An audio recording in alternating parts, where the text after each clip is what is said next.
आरती, अंजलि अवस्थी और अदालत की बंद होती फाइलों के बीच पसरा वह भारी सा सन्नाटा। दीवारों पर टंगी धूल भरी केस फाइलें, बुझती हुई ट्यूबलाइट की हल्की झिलमिल और बाहर खड़े पुलिस वालों के कदमों की ठक ठक। हर आवाज जैसे बता रही थी कि आज कुछ बहुत बड़ा होने वाला है। एडवोकेट अंजलि अवस्थी की सांसें तेज चल रही थीं, जबकि उनके बगल में खड़े एडवोकेट राघव सिंह राजपूत की आंखें बार बार उसी दरवाजे पर टिक रही थीं। उनका इंतजार सिर्फ एक नाम पर टिका था, पद्मा। एक ऐसा चेहरा, एक ऐसी गवाही जो पूरे केस का रुख बदल सकती थी और कई जिंदगियों को नए मोड़ पर खड़ा कर सकती थी। उधर उसी वक्त दूर मंडप में मंत्रों की गूंज के बीच आरती वेद के नाम का सिंदूर भरकर अपनी नई जिंदगी की खुशियां समेटने की तैयारी कर रही थीं। घर वालों की मुस्कानें, रेशमी चुनरी की चमक और चारों तरफ फैली खुशबू तक ये बात बता रही थी कि आज का दिन उसके जीवन का सबसे खास दिन होगा। लेकिन किस्मत ने जैसे तय कर रखा था कि आरती की खुशियां कभी सीधे रास्ते से नहीं जाएंगी। तभी एक खबर तीर की तरह आकर गिरती है। मंडप की रौनक एक पल में जैसे जड़ हो जाती है। युवराज और साधिका के चेहरे से सारा रंग उड़ जाता है। पद्मा, यानी उनकी सबसे बड़ी दुश्मन, वापस आ चुकी है।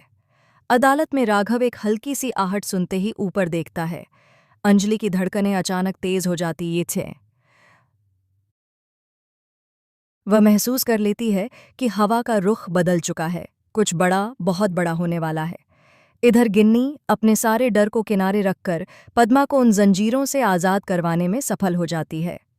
और उधर दामोदर मौजूमदार अपनी चालें चलने से पीछे नहीं हटता और पंकज पुरोहित की पकड़ से खुद को छुड़ाने की बेताबी में हर दांव खेलने लगता है। साधिका और युवराज का गुस्सा अपने चरम पर पहुंचता है। साधिका चीख पड़ती है, नहीं, ऐसा नहीं हो सकता। मैं किसी भी हालत में अंजलि को जीतने नहीं दूंगी। एक बार पद्मा ने मुंह खोल दिया तो हमारा खेल खत्म। युवराज भी पागलपन की हद तक तमतमा उठता है, मार दूंगा उसे, उस 2 कौड़ी की मेड़ को खत्म कर दूंगा, किसी भी तरह उसे रोकना होगा। उधर पद्मा अदालत में अंजलि के सामने आकर मानो फिर से जिंदा हो उठती है। उसकी आंखों में डर भी है, राहत भी, और सालों से दबी हुई सच्चाई भी। लेकिन गिन्नी उसे इतनी आसानी से जाने देने वालों में नहीं। तभी अचानक चारों तरफ से गुंडों के कदमों की आहट गूंज उठती है। बैक टू बैक गोलियों की आवाज माहौल को चीर कर रख देती है। हर कोई दहशत में इधर उधर छिपने लगता है। उसी पल अंजलि की आंखों में वही तेज भड़क उठता है, माँ वाली आग, जिस आग में न डर बचता है न दुविधा, सिर्फ बेटी की रक्षा का संकल्प। अंजलि फाइट मोड में आती है। उसकी हर चाल, हर वार में एक माँ का जुनून झलकता है। वह एक एक गुंडे को गिराती जाती है, उन्हें सांस लेने तक का मौका नहीं देती।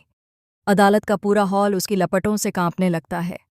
राघव, जो हमेशा तर्क और कानून पर विश्वास करता था, दंग रह जाता है। तुम इंसान हो या कुछ और? ऐसा कोई अकेले कैसे कर सकता है? अंजलि गहरी सांस लेती है। उसकी आंखों में एक तूफान घूम रहा होता है। मैं माँ हूं। एक माँ अपनी बेटी के लिए कुछ भी कर सकती है, और आज मैं किसी को माफ नहीं करूंगी।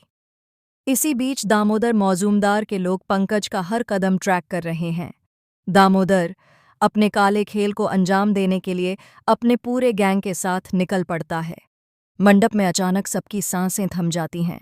वेद के पास आरती नहीं, बल्कि कल ही खड़ी है, बिना किसी हिचकिचाहट, बिना किसी शर्म, जैसे सब कुछ पहले से तय हो। युवराज और साधिका माँ बेटी के बीच घमासान करवाने के लिए हर हद पार कर देते हैं। उनका नया प्लान है, ITA में आरती का किडनैप, वो भी वेद की शादी से ठीक पहले, ताकि अंजलि टूट जाए, आरती खत्म हो जाए और उनकी जीत पक्की हो जाए। तभी अंजलि पद्मा को लेकर भागती हुई मंडप में पहुंचती है। वहां का नज़ारा देखकर उसकी धड़कनें जैसे रुक जाती हैं। हर कोई सदमे में खड़ा है, लोग फुसफुसा रहे हैं, हवा में बेचैनी है। वेद ठंडे चेहरे से कहता है, मैं कल ही से शादी करूंगा। अंजलि सन्न रह जाती है। वेद, ये क्या बोल रहे हो? तुम आरती से शादी? उसे इतना प्यार करते थे, अचानक ये सब कैसे बदल गया? लेकिन वेद की आंखों में एक ऐसी कहानी छुपी है जिसे अंजलि पढ़ तो लेती है, पर समझ नहीं पाती। कुछ गलत है, कुछ छुपाया जा रहा है, कुछ ऐसा जो इस पूरे खेल को उलट पुलट कर देगा। अब सवाल सिर्फ एक है, क्या अंजलि आरती को समय रहते ढूंढ पाएगी, या फिर आरती के लौटने से पहले ही वेद की शादी कल ही से हो जाएगी और सब कुछ हमेशा के लिए खत्म हो जाएगा। इसी रहस्य, रोमांच और दर्द में छुपा है अगला एपिसोड। और हाँ, सब्सक्राइब करना मत भूलना, अतुल टॉक चैनल।